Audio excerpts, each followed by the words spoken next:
En 1535 y 1536, en la tranquilidad de su casa o en el convento de la Encarnación, o en forma de visiones o alucinaciones, se le presentan imágenes visibles de Cristo y manifiesta una estrecha relación con él. Teresa de Ávila, desde 1538, pasa a ser ya Teresa de Jesús.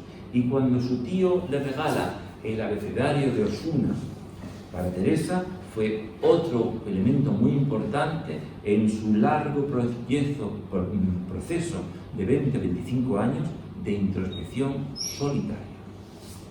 Francisco de Osuna, en su tercer abecedario, Toledo 1527, Tratado 12, capítulo 2, refleja este aprendizaje de forma gráfica. La otra manera que Dios nos enseña a los que llegan a Él es sin hablar, sin operación interior. Es tanto secreto que el ánimo no lo siente por entonces hasta que vea crecer en él la dirección y el sano sabor para seguir sus mismas cosas. Los libros para Santa Teresa habían sido lo que en psicoanálisis se llama principio de realidad, el primer estrato de nuestro inconsciente, el inconsciente radical que percibe, capta y emite constantemente información fuera del espacio y del tiempo. Ella se refiere, Teresa, a los libros como su vida. Y el quitarle los libros le ocasiona una tensión muy fuerte. Ella dice que Cristo se le aparece y cuando le quitan los libros dice que Dios le dice: yo seré para ti Cristo, libro vivo. Sea Cristo o sea transposición de Teresa, que lo imagina como real, psicológicamente ella tiene un revulsivo, porque inmediatamente de quitarle los libros es cuando aparecen las visiones. Cuando ya no puede leer los libros, comienza a tener más visiones. En este momento, como saben, se prohíben los libros de textos bíblicos en lengua romance. La Inquisición no solo los condena, sino que los quita y los quema en autos de fe. Y Teresa se queja de que le quiten los libros de sus lecturas espirituales. En 1559, el inquisidor Valdés Salas lanza un índice y prohíbe los libros de oración en vulgar, en lengua vulgar, en romance. Porque la oración se había convertido en una costumbre popular y ello parece ser que resultaba peligroso. Porque si alguien iniciaba un camino existencial de introspección, meditación, como puede ser hoy el yoga o el zen, podría no admitir el cauce de la mediación eclesiástica y la Iglesia, establecida de entonces, lo veía como sospechoso. Esos cauces de anarquismo a lo divino que hacían hilo directo con la divinidad a través de la experiencia existencial. El inquisidor Valdés prohíbe los libros en lengua vulgar, no los de latín, que era la lengua culta del grupo dirigente de los clérigos. La Inquisición desde 1478 estaba en guardia contra los herejes y contra todos los que su vida se saliera de lo común y discurriera por caminos de visiones o revelaciones sobrenaturales. Por otra parte, las mujeres en el siglo XVI, y más si eran espirituales, se consideraban sospechosas de herejía. Las experiencias místicas de Teresa de Ávila tenían que ser refrendadas por confesores y consejeros espirituales, a fin de descartar que su inspirador no fuera el demonio, cuya presencia estaba muy arraigada en Europa y en el siglo XVI y formaba parte de la creencia popular. Se habían condenado a muchas mujeres por simuladoras, por engañar diciendo que tenían estigmas y visiones. Teresa de Ávila repite que sus visiones no son producto del diablo. Que en esa época se pensaba que la mujer tenía una inteligencia más débil que el hombre y que encerraba cierta malignidad todavía por el pecado original de Eva. Temiendo que estuviera endemoniada y que rayara la herejía, su confesor le recomendó que cuando tuviera visiones lo atribuyera al demonio y escupiera y la rechazara. Imaginen a qué grado de confusión fue sometida por los que ella llamaba los buenos. En 1583, Teresa de Jesús escribe un libro, el libro de su vida. Este libro, que Santa Teresa también llamó Libro Grande o Libro de las Misericordias de Dios, describe su ascensión al misticismo. El libro tiene como un sabroso encanto de intimidad y voz confidencial parecido a las confesiones de San Agustín, pero sin intelectualismo. El libro, escrito por consejo de su confesor, entra dentro del género epistolar, vuesa merced y vuesas mercedes. En esta obra se mezclan partes autobiográficas y partes más propias de un tratado doctrinal.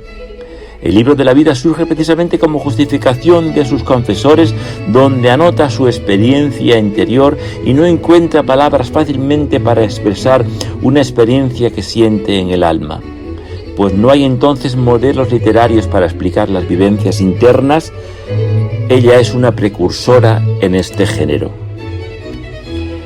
En el libro de la vida y Cuentas de conciencia, otro libro de explicaciones que relata su proceso de introspección existencialista, resultó sospechoso, pues no se conocían esas experiencias descritas. El Santo Oficio aporta el libro a la Inquisición para que lo aprueben y neutralizar el efecto o recelo con que la Iglesia veía sus experiencias. En represalia por llevar a las monjas de Pastrana a Segovia, la princesa de Éboli denunció el libro de la vida a la Inquisición, argumentando contener doctrina peligrosa. Pero la Inquisición solo intervino en Sevilla, no la persiguió en realidad como se pueda pensar, sino que le examinó el libro de la vida y la exoneró de la alumbración. Muy común entonces los pseudomísticos que iban a su aire buscando a Dios por su camino sin contar con la Iglesia. El libro quedó en manos del inquisidor general cardenal Quiroga, que lo estudió y apreció como muy valioso. El libro de la vida es el primer libro que, escrito en castellano por una mujer, entra en el acervo cultural de Occidente. Teresa era una lectura muy profusa de Kempis, San Gregorio, San Jerónimo y San Agustín.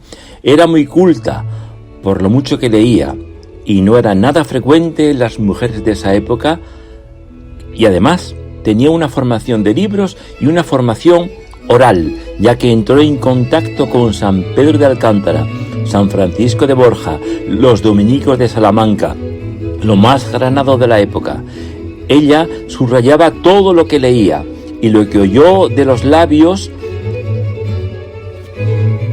de los sabios, que preguntaba a grandes maestros de la espiritualidad.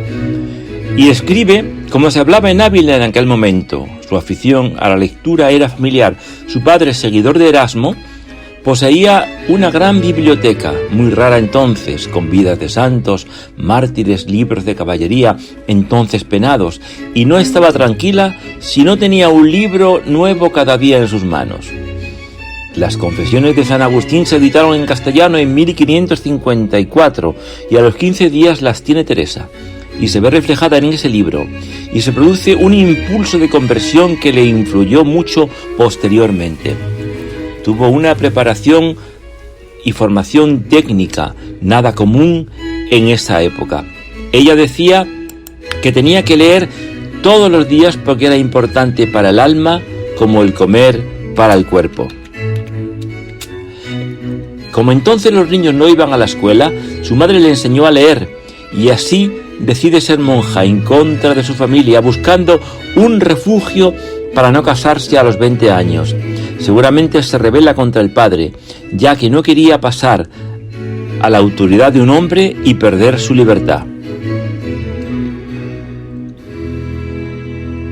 Veía a su madre, que había tenido 10 hijos en 18 años, y muere precozmente a los 33 años. Pero pronto se desilusiona en el convento. Era de temperamento ciclotímico y le llevó a la depresión por falta de espiritualidad que no veía en ese convento. Ella no tuvo realmente infancia. Por el acoso inquisitorial a su familia, la hizo madurar precozmente. una falsa maduración precoz. Y esto es muy importante para explicar su vida.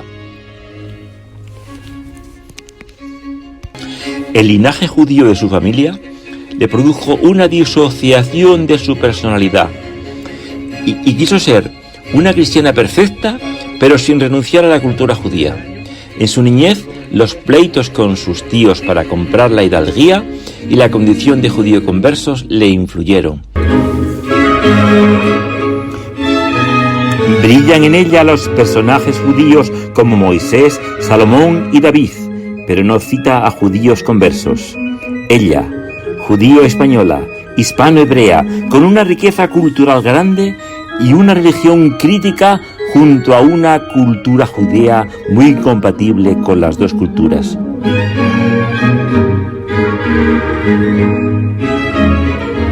Su bisabuelo era judío completo practicante en Toledo. Su abuelo fue condenado en Toledo por la Inquisición como criptojudío, judío secreto, y emigró con toda la familia de Toledo a Ávila para cambiar de territorio, y eso le estimuló a ser mejor cristiana sin renunciar a la cultura judía del todo.